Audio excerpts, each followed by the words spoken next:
புத்தகம் வாசிப்போமா? மகாபாரதம் பகுதி 24. புத்தகம் வாசிப்பது உங்கள் கோவிந்தராய் சுப்பிரமணி. முந்தைய பதிவின் சுருக்கம்.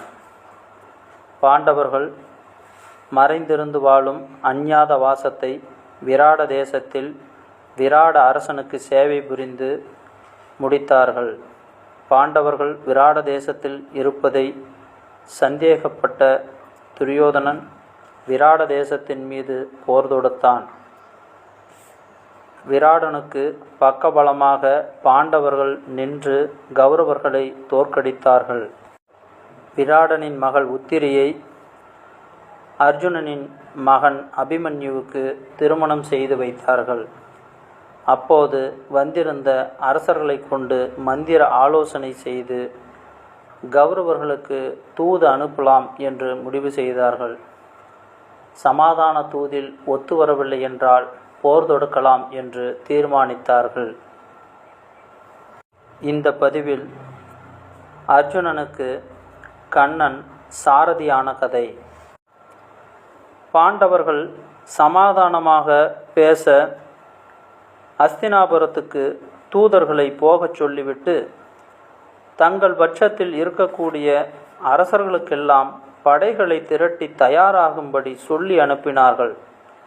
துவாரகைக்கு அர்ஜுனனே தேரில் சென்றான்.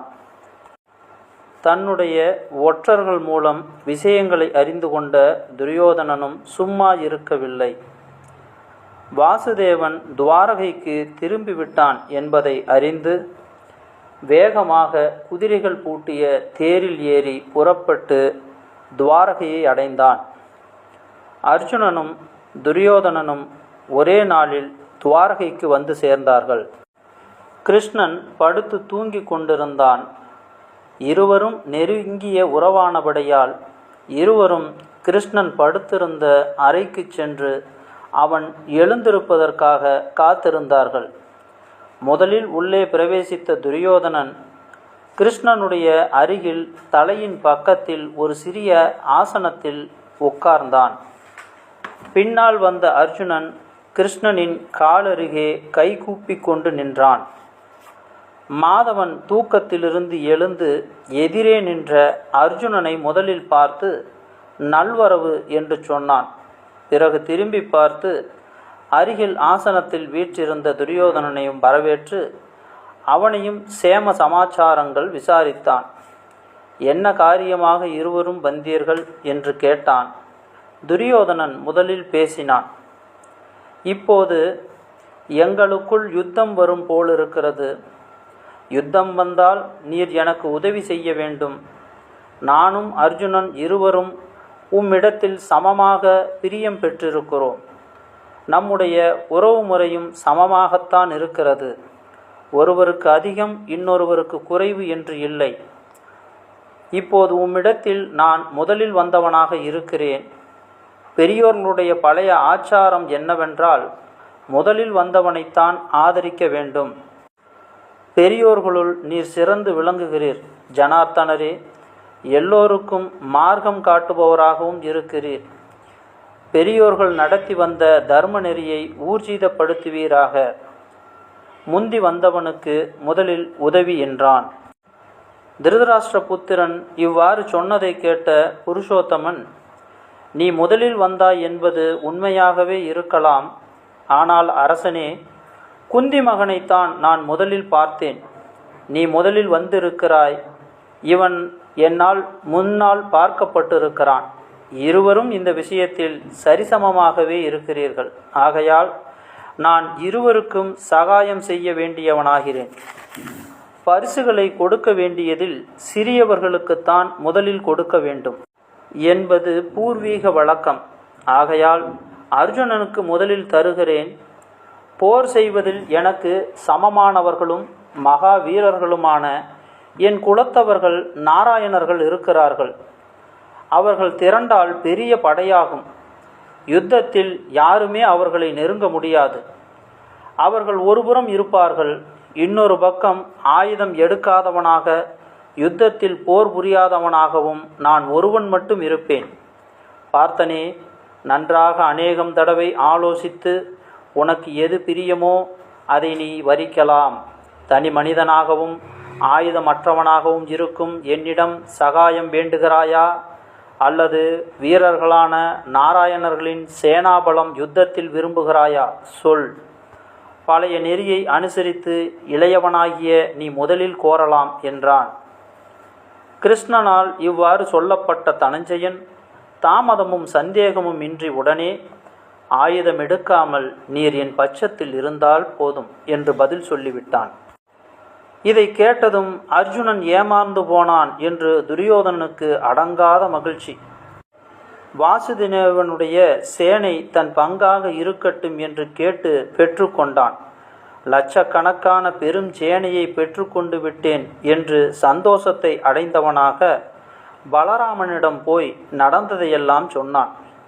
பீமனுக்கு சமமான மகா பலசாலியான பலராமன் துரியோதனன் சொன்னதையெல்லாம் கேட்டுவிட்டு கூறினார்.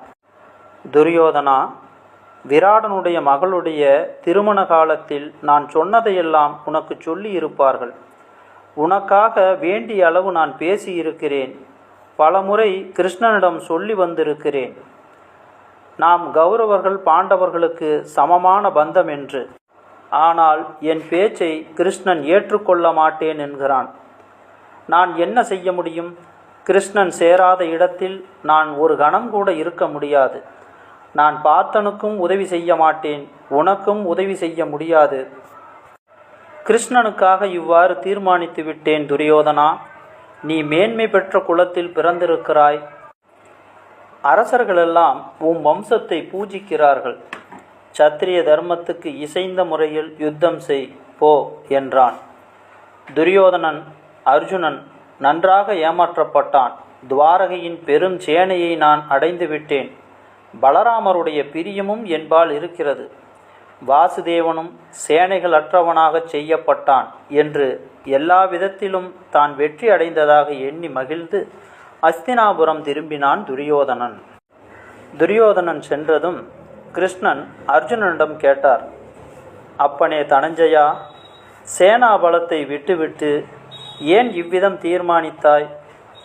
அர்ஜுனன் சொன்னான், நீர் அடைந்ததை போலும் புகழை நானும் அடைய விரும்புகிறேன். நீர் தனியாகவே இருந்து எல்லா அசுர கூட்டத்தையும் ஒடுக்கும் சக்தி படைத்திருக்கிறீர். நானும் ஒருவனாகவே நின்று இவர்கள் எல்லோரையும் வெல்லும் சாமர்த்தியம் படைத்திருக்கிறேன். நீர் ஆயுதம் எடுக்காமல் எனக்கு தேர் மட்டும் ஓட்டி நான் வெற்றி பெற வேண்டும். இதை வெகு காலமாக நான் ஆசைப்பட்டு வருகிறேன். இந்த விருப்பத்தை நீர் இன்று பூர்த்தி செய்தீர் என்றான் அர்ஜுனன். இவ்வாறு பார்த்தன் சொன்னதை கேட்ட வாசுதேவன் சிரித்து கொண்டு, என்னுடன் போட்டி போடுகிறாயா? இது உனக்கு தகுந்ததேயாகும் என்று ஆசீர்வதித்து அவன் செய்த தீர்மானத்தை பாராட்டினான். இதுவே கண்ணன் பார்த்தனுக்கு சாரதியான புண்ணிய கதை. அடுத்தது நகுல சகாதேவனின் தாய்மாமனான சல்லியன் துரியோதனன் பக்கம் சேர்ந்த கதை. இதில் நாம் ஒன்று தெரிந்து கொள்ள வேண்டிய விஷயம் இருக்கிறது. இந்த உலகத்தில் நிறைய பேர்களை கடவுள்களாக மக்கள்கள் வழிபடுகிறார்கள். ஒவ்வொருவரும் ஒவ்வொரு விதத்தில் சிறந்தவர்களாக கருதப்படுகிறார்கள். தர்மத்தின்படி நடப்பவன் யுதிஷ்டன், தானம் கொடுப்பதில் சிறந்தவன் கர்ணன், போருக்கு உண்டான உக்கிர தேவதை துர்க்கை. இப்படி ஒவ்வொரு கடவுளுக்கும் ஒவ்வொரு ஆற்றல் பிரதானமாக இருக்கும். ஆனால் எல்லா காலங்களுக்கும் எல்லா நேரத்திற்கும் எல்லா இடங்களுக்கும் பொருந்தக்கூடிய ஒரே ஒரு கடவுள் யார் என்றால் அது கண்ணனாகத்தான் இருக்க முடியும் என்று பகவான் ஓசோ அவர்கள் சொல்லுவார்கள். கண்ணன் மட்டுமே எந்த காலத்திற்கும் எந்த யுகத்திற்கும் வேண்டுமானாலும் பொருந்தக்கூடிய ஒருவனாக வருவான். கண்ணன் மட்டுமே எல்லா விதங்களிலும் பூரணமான ஞானி. அதனால்தான் அவனை புரிந்து கொள்ள நினைப்பவர்களுக்கு அவன் கடினமாக இருக்கிறான். வாழ்க்கையை சரியாக வாழக்கூடியவர்களுக்கு அவன் மிகவும் எளிமையாக புரிந்து கொள்ளக்கூடியவனாக இருக்கிறான். ஓசோ இதற்கு ஒரு அருமையான விளக்கம் சொல்லுவார். கண்ணன் தான் இருக்கும் வீட்டின் எல்லா பகுதிகளையும் ஒரே மாதிரியாக வைத்து கொள்வான். நாம் நமது வீடுகளை ஒரு குறிப்பிட்ட அறையை மட்டும் தூய்மையாகவும், நாம் அதிகம் பயன்படுத்தாத அறைகளை தூய்மையற்றதாகவும் வைத்திருப்போம். ஆனால் கண்ணன் எல்லா அறைகளும் தூய்மையாகவே வைத்திருப்பான். கண்ணனுக்கு எந்த வெறுப்பும் இருந்ததில்லை என்று சொல்லுவார். கண்ணன் பிருந்தாவனத்தில் இருந்த காலகட்டம் 8 ஆண்டுகள் மட்டுமே. அதாவது கண்ணன் பிறந்தது முதல் 8 ஆண்டுகள் மட்டுமே பிருந்தாவனத்தில் இருந்தார். அங்கு தான் வாழ்ந்த வாழ்க்கையை முழுமையாக வாழ்ந்தார். அதனால் கண்ணன் திரும்பவும் பிருந்தாவனம் செல்லவே இல்லை. யார் ஒரு விஷயத்தை முழுமையாக வாழவில்லையோ, முழுமையாக அனுபவிக்கவில்லையோ, அவர்களுக்கு அந்த விஷயத்தை பற்றின ஏக்கம் இருந்து கொண்டே இருக்கும். ஒரு விஷயத்தில் முழுமையடைவது என்ன என்பதை கண்ணன் அறிந்திருந்தான். அதன்படியே வாழ்ந்தான். எந்த ஒரு செயலை செய்தாலும் அதை முழுமையாகவும் சிரத்தையுடனும் அதிலேயே முழு எண்ணத்தையும் செலுத்தி விருப்பு வெறுப்பு இல்லாமல் ஆனந்தமாகச் செய்வது. கண்ணனால் யுத்த களத்திலும் பதறாமல், அவசரப்படாமல், மகிழ்ச்சியுடன், சிரித்த முகத்துடன் அப்படியே இருக்க முடியும். அதுபோல அதிகம் மகிழ்ச்சி உள்ள இடத்திலும் ஆரவாரம் செய்யாமல், குதித்து ஆடாமல், அந்த இடத்திலும் இயல்பாக அவனால் இருக்க முடியும். கண்ணன் அரச குலத்தவனல்ல, ஆனால் அரசன். கண்ணன் ராஜதந்திர குரு அல்ல, ஆனால் ராஜதந்திர குருவுக்கெல்லாம் குருவான ராஜதந்திரி. கண்ணன் ஏகபத்தினி விரதன் அல்ல, ஆனால் பிரம்மச்சாரி. இதை புரிந்து கொள்வது கொஞ்சம் கடினம். புரிய வேண்டிய காலம் வரும்போது புரியும். ஏனென்றால் இன்றைக்கு பிரம்மச்சாரி என்கிற வார்த்தைக்கு பலவிதமாக தவறாக மக்கள் பொருள் கொண்டு இருக்கிறார்கள். அவ்விதமே நினைத்து கொண்டு அவற்றை செயல்படுத்துகிறார்கள். அதனால் இந்த விஷயத்தை அவரவர்களுடைய பக்குவத்துக்குண்டான அறிவு வரும்போது புரியும். கண்ணன் காலங்களை கடந்தவன், ஆனால் காலத்துக்கு உட்பட்டு நடந்து அதை எவ்வாறு மீட்டு கொண்டு வருவது என்கிற அறிவையும் நமக்கு போதிப்பவன். அதனால் நம்முடனே காலத்துக்குள்ளும் அவன் பயணிக்கக்கூடியவன். நாமெல்லாம் ஒரு கட்டத்தில் காலத்தை கடந்து விட்டோமானால் காலத்துக்குள் பிரவேசிக்க பயப்படுவோம். கண்ணன் அவ்வாறு இல்லை. அர்ஜுனனும் துரியோதனனும் தன்னை பார்க்க வருவார்கள். வந்து இருவருமே தன்னிடம் உதவி கோருவார்கள் என்று தெரியும். அவற்றை எவ்வாறு கையாண்டால் இருவரும் மனம் வருத்தம் அடையாமல் செல்வார்கள் என்ற யுத்தியையும் தெரிந்து கண்ணன் செயல்பட்டான். இதுபோன்ற விஷயங்கள் ஒவ்வொரு குடும்பத்திலும் நிதமும் நடந்து கொண்டேதான் இருக்கிறது. யார் இவ்வாறு கையாள்கிறார்களோ அவர்களே தொந்தரவுகளிலிருந்து மீள்கிறார்கள். கதைக்குள் நுழைவோம். நகுல சகாதேவர்களின் தாய்மாமனான சல்லியன் துரியோதனனின் பக்கம் சென்ற கதை. நகுல சகாதேவர்களின் தாயார் மாத்ரிக்கு மத்திர தேசாதிபதி சல்லியன் உடன் பிறந்த சகோதரன்.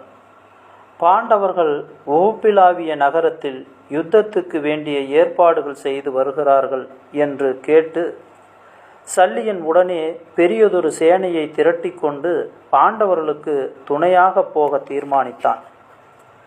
ஓப்பிலாவியம் நோக்கி செல்லுகையில் இளைப்பாறுவதற்காக சேனையை அங்கங்கே நிறுத்தினான். அவ்வாறு முகாம் போட்ட இடங்களில் 1.5 யோசனை நீளத்துக்கு அவன் சேனை பரவி நின்றதாம். ஒரு யோசனை என்றால் சுமார் 9 மைல் நீளம். மத்திர தேசாதிபதி பெரிய சேனையை திரட்டி கொண்டு பாண்டவர்களை சேரும் எண்ணத்தோடு போய்க் கொண்டிருக்கிறான் என்ற செய்தி துரியோதனனுக்கு எட்டியதும் அவன் இதை எப்படியாவது தடுத்து சல்லியனை தன் பக்கம் சேரும்படி செய்ய வேண்டுமென்று ஆலோசித்து தன் உத்தியோகஸ்தர்களை அழைத்து உடனே சல்லியனுக்கு அவன் பெரும் படைக்கும் எல்லாவித சௌகரியமும் உபகாரமும் செய்ய உத்தரவிட்டான். அரசன் கட்டளைப்படி அழகாய் அலங்கரிக்கப்பட்ட பல மண்டபங்கள் வழியில் அங்கங்கே கட்டப்பட்டு சல்லியனுக்கும் அவன் சேனைக்கும் அற்புதமான உபசாரம் செய்யப்பட்டது. தின்பண்டங்களும் பலவித பானங்களும் ஏராளமாக பரிமாறப்பட்டன. வழி முழுவதும் இவ்வாறு உபசாரம் செய்யப்பட்டதில் மத்திர சேனாதிபதியான சல்லியனுக்கு மிகுந்த சந்தோஷம் உண்டாயிற்று. சல்லியன் இதுவெல்லாம் யுதிஷ்டன் செய்த ஏற்பாடு என்று எண்ணி உபசாரங்களை பெற்றுக்கொண்டு ஓரிடத்திலிருந்து மற்றொரு இடத்திற்கு பெருஞ்சேனையுடன் பூமி அதிரச் சென்று கொண்டிருந்தான். தன்னை தர்மபுத்திரன் இவ்வாறு கௌரவிக்கிறானே என்று களிப்புற்று சல்லியன் தன்னை உபசரித்த வேலைக்காரர்களை, இவ்வளவு அன்புடனும் கவனத்துடனும் என்னையும் என் சேனையும் உபசரித்த வேலைக்காரர்களுக்கு நான் தக்க பரிசு கொடுக்க வேண்டும், அரசனுக்கு சொல்லி அனுமதி பெற்று வாருங்கள் என்று சொன்னான். இந்த வேலைக்காரர்கள் தங்கள் எஜமானனான துரியோதனனிடம் போய் சொன்னார்கள். உபசாரம் செய்த கூட்டத்துடன் கூடவே மறைவாக சென்று கொண்டிருந்த துரியோதனன் அப்போது சல்லியன் முன் வந்து நின்று வணங்கினான். சல்லியன் ஆச்சரியப்பட்டு, இவ்வளவு உபசாரமும் நீயா செய்தாய் என்று சொல்லி, உனக்கு நான் என்ன கைமாறு செய்வேன் என்று கேட்டான். தான் பாண்டவர்களுக்கு சகாயமாக போவது தெரிந்தும் துரியோதனன் பெருந்தன்மையுடன் சத்திரிய முறைப்படி உபசரித்தான் என்பது சல்லியனுடைய எண்ணம். நீரும் உமது சேனையும் யுத்தத்தில் என்னிடம் இருக்க வேண்டும், இந்த கைமாறுதான் நான் வேண்டுகிறேன் என்றான் துரியோதனன். சல்லியன் திகைத்து போனான். புராணங்களில் தர்ம உபதேசம் உலகத்தின் போக்கும் கலந்து கலந்துதான் வரும். இதை கண்டு சிலர் தயக்கம் அடைகிறார்கள். இதுவென்ன, புராணம் அதர்மத்தை உபதேசம் செய்கிறதே, இவ்வாறு அநியாயத்தை எல்லாம் பிரச்சாரம் செய்யலாமா என்று சிலர் கேள்விகள் கிளப்புவதும் உண்டு. தர்ம உபதேசமே நோக்கமாயினும் உலகத்தில் நடைபெறும் குற்றங்குறைகளை எடுத்து காட்டி நல்லவர்களும் படித்தவர்களும் பெரியோர்களுமே சில சமயங்களில் குழியில் விழுகிறார்கள் என்பதை மனதில் பதிய வைக்க வேண்டுமல்லவா? ஆகையினாலே புராணங்களில் அநேக இடங்களில் இவ்வாறான கட்டங்கள் இருக்கும். பெரியோர்களும் மகான்களும் அவதார புருஷர்களும் சில சமயம் பிழைகளும் அதர்ம காரியங்களும் செய்ததாக சித்தரித்து மக்களை சிந்திக்கச் செய்கின்றன. கல்வி கற்றவர்களுக்கும் அடக்கமும் இடைவிடாத கண் விழிப்பும் வேண்டும் என்பதை நன்றாக பதியும்படி உணர்த்துகின்றன. பக்தியும் அபார கல்வி திறமையும் செலுத்தி ஆக்கப்பட்ட இந்த நூலின் பெருமை வியப்புக்கு உரியது. அதர்ம காரியங்களை சில சமயம் ராமனும் தர்மபுத்திரனும் செய்ததாக பௌராணிக்கர்களே எழுத வேண்டிய அவசியம் என்ன? யாருடைய நிர்பந்தமும் இல்லை. எழுதி அதற்கு பரிகாரம் சொல்லி குழப்புவதற்கும் ஒரு அவசியமும் இல்லை. வால்மீகியே அதை கற்பனை செய்து எழுதியிருக்கிறார். வியாசரே எழுதியிருக்கிறார். வேறு யாரோ எழுதி விட்டிருப்பதற்கும் இவர்கள் சமாதானம் சொல்ல முன்வரவில்லை. வியாசரும் வால்மீகியும் சில தர்ம சங்கடங்களை உண்டாக்கச் செய்து கதையின் போக்கை நிர்மாணித்து கொண்டு அநீதியும் அதர்மமும் செய்ய நேரிட்டதாகவும் எழுதியிருக்கிறார்கள். புராண ஆசிரியர்கள் கையாண்டிருக்கும் முறையின் பயனாக புராணத்தை படிக்கும் மக்களுடைய உள்ளத்தில் மொத்தத்தில் தர்ம உபதேசமே பதிகிறது. அநீதிகள் நடந்த கட்டங்கள் மனதில் துயரத்தை உண்டாக்கி நிற்கின்றனவே ஒழிய அநீதியாவது அதர்மத்தையாவது நாமும் செய்யலாம் என்று தோன்றும் முறையில் எழுதப்படவில்லை. இவ்வாறாக கண் விழிப்பும் பாவச் செயல்களில் பயமும் அடக்கமும் தர்ம சிந்தனையுமே உண்டாகின்றன. தற்காலத்து சினிமாக்களிலும் செய்யப்படாத காரியங்கள் காட்டப்படுகின்றன. இதை பற்றி சினிமாக்காரர்கள் சொல்லும் சமாதானங்கள் எப்படி இருந்தாலும் மனதை கவரும்படியான முறையில் தீய காரியங்கள் காட்டப்பட்டு மக்களை இவ்வழியில் செல்லும்படி செய்கின்றன. புராணங்கள் அவ்வாறு செய்வதில்லை. அவற்றில் பெரியோர்களே சிற்சில சமயம் பாவத்திலும் பிழைகளிலும் இறங்கினதாகவும் வரையறுத்திருந்த போதிலும் அவ்வழியில் நாமும் போக தூண்டப்படுவதில்லை. புராண நூல்களுக்கும் பேசும் படங்களுக்கும் இதுவே பெரிய வித்தியாசம். புராணங்களை ஆக்கியவர்களும் பேசும் படங்களை ஆக்குவதற்கும் உள்ள யோகியதை வித்தியாசம் இதற்கு உதாரணம்.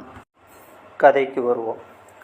உமக்கு பாண்டவர்கள் எப்படியோ அப்படியே நானும். எனக்கு நீ துணையாக இருக்க ஒப்புக்கொள்ள வேண்டுமென்றான் துரியோதனன். சல்லியன் அப்படியே ஆகட்டும் என்றான். துரியோதனன் செய்த மகத்தான உபசாரத்தினால் மதிமயங்கிய சல்லியன் தன் நெருங்கிய பந்துக்களுக்கும் தன்னுடைய அன்புக்கும் மதிப்புக்கும் பாத்திரமானவர்களுமான பாண்டவர்களை விட்டுவிட்டு துரியோதனனுக்கு துணையாக அவன் பக்கம் சேர்ந்து யுத்தம் புரிவதாக வாக்கு கொடுத்து விட்டான். அரசர்கள் செய்யும் உபசாரத்தை பெற்றுக்கொண்டால் இத்தகைய ஆபத்து நேரிடும். இந்த விஷயத்திலும் நாம் சிறிது யோசிக்க வேண்டும். நமக்கு திடீரென்று நமக்கு தெரியாதவரிடமிருந்து உதவி கிடைத்தாலும், வலிய வந்து நமக்கு உதவி செய்பவர்களாய் இருந்தாலும், யார் என்ன என்பதை அறிந்து கொண்டு உதவியை பெறலாமா வேண்டாமா என்று யோசிக்க வேண்டும். பொதுவான காரியத்துக்கு செல்பவர்கள் பெரும்பாலும் யாரிடமும் உதவியை எதிர்பார்க்க கூடாது. அதனால்தான் நம் பெரியவர்கள் பெரும்பாலும் பொதுவான காரியத்திற்கு செல்லும் போதும் அல்லது மதிப்பு மிக்க பதவிகளில் இருப்பவர்களும் யாருடைய வீட்டிலும் உணவும் உண்ண மாட்டார்கள், யாரிடமும் உதவியும் கோர மாட்டார்கள். அப்படி உதவியை பெற்றுவிட்டால் அவர்கள் தவறு செய்யும் போது அவர்களுக்கு நாம் துணை நிற்க வேண்டியதாக மாறிவிடும். அதனால் நாம் மட்டுமல்லாமல் பொதுவான விஷயத்தில் உள்ளவர்களுக்கும் தீங்கு ஏற்படும். சல்லியன் ஆராயாமல் ஏற்றுக்கொண்ட உபசாரம் கடைசியாக தனது மருமகன்களுக்கு உதவி செய்ய முடியாமல் அவர்களுக்கு எதிராக திரும்ப வேண்டிய கட்டாயம் ஏற்பட்டது. அரசர்கள் செய்யும் உபசாரத்தை பெற்றுக்கொண்டால் இத்தகைய ஆபத்துக்கள் நேரிடும். பிறகு சல்லியன் தர்மபுத்திரனை பாராமலேயே திரும்புவது சரியில்லை என்று நினைத்து, துரியோதனா, நீ என்னை நம்பு, நான் உனக்கு வாக்கு தந்து விட்டேன். ஆயினும் தர்மபுத்திரனை பார்த்துவிட்டு திரும்புகிறேன். அவனுக்கு நான் சொல்ல வேண்டியது அவசியம் என்றான். பார்த்துவிட்டு சீக்கிரம் திரும்பி வாரும். எனக்கு கொடுத்த வாக்கை மறக்க வேண்டாம் என்றான் துரியோதனன். மங்களம், நீ உன் நகரத்துக்கு போ, நான் மோசம் செய்ய மாட்டேன் என்று சல்லியன் சொல்லிவிட்டு தர்மபுத்திரன் இருந்த ஓப்புலாவிய நகரத்துக்கு போனான். ஓப்பிலாவிய மந்திர சேனாதிபதி மிகுந்த மகிழ்ச்சியுடன் எதிர்கொண்டு வரவேற்றான். நகுல சகாதேவர்கள் தங்கள் மாமன் வந்ததைக் கண்டு அளவு கடந்த சந்தோஷம் அடைந்தார்கள். பாண்டவர்கள் தங்கள் பட்ட கஷ்டங்களையெல்லாம் சொன்னார்கள். வரப்போகும் யுத்தத்தில் சல்லியனுடைய துணையை பெறுவதை பற்றி பேச ஆரம்பித்தார்கள். அப்போது சல்லியன் துரியோதனனுக்கு வாக்கு தந்துவிட்டதை பற்றி சொன்னான்.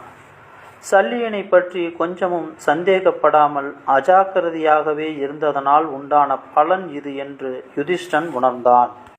இந்த இடத்திலும் நாம் கொஞ்சம் சிந்திக்க வேண்டிய விஷயம் உள்ளது. என்னதான் ஒருவரிடத்தில் நமக்கு உறவும் உரிமையும் இருக்கிறது என்றாலும், நமக்கு ஏதேனும் தொந்தரவு என்றால் அவர்கள் நம்மை வந்து உடனே சேருவார்கள் என்று அவர்களை பற்றி யோசிக்காமல் இருந்தால், அவர்களுக்கு சொல்ல வேண்டிய அவசியமில்லை, அவர்களாகவே வந்து விடுவார்கள் என்று நினைத்து கவனக்குறைவுடன் இருந்தால், சல்லியன் எப்படி எதிரியின் வசமானானோ அப்படித்தான் நமக்குண்டான உறவுகளும் உரிமைகளும் பறிபோகும். இதைத்தான் தர்மபுத்திரர் யோசித்தார். தன் வருத்தத்தை அதிகமாக காட்டிக்கொள்ளாமல், வீரரே, நீர் துரியோதனன் செய்த உபசாரத்தினால் மகிழ்ச்சியடைந்து அவனுக்கு கொடுத்த வாக்கு தத்தத்தை நிறைவேற்ற வேண்டியதுதான். நீர் யுத்தத்தில் வாசுதேவருக்கு நிகரானவர். அர்ஜுனனை கொல்வதற்காக கர்ணன் உம்மை தன்னுடைய சாரதியாக வைத்து கொள்வான். அர்ஜுனனுடைய மரணத்திற்கு நீர் காரணமாக போகிறீரா அல்லது அர்ஜுனனை அப்போது காப்பாற்றுவீரா? இதை நான் கேட்கத்தகாது, ஆயினும் வேண்டிக் கொள்கிறேன் என்றான் யுதிஷ்டன். அப்பனே, நான் வஞ்சிக்கப்பட்டு துரியோதனனுக்கு வாக்கு தத்தம் செய்துவிட்டேன். அவன் பக்கத்தில் நின்று உங்களுக்கு விரோதமாக யுத்தம் செய்வேன். ஆயினும் கர்ணன் அர்ஜுனனை எதிர்க்கச் சொல்லும்போது என்னை சாரதியாக அடைந்தால் என்னால் கர்ணனுக்கு தேஜசு பங்கப்பட்டு அர்ஜுனன் காப்பாற்றப்படுவான். அஞ்ச வேண்டாம். யுத்தத்தில் சிக்குவிக்கப்பட்ட திரௌபதியும் நீங்களும் அடைந்த துயரங்கள் முடிந்தன. இனி உங்களுக்கு மங்களம் உண்டாகும். விதியின் போக்கை யாரும் தடுக்க முடியாது. நான் செய்த பிழையை பொறுத்துக்கொள் என்றான். அடுத்த தலைப்பு விருத்திரன். அதை அடுத்த பதிவில் பார்ப்போம். நான் உங்கள் கோவிந்தராஜ் சுப்பிரமணி. நன்றி, வணக்கம்.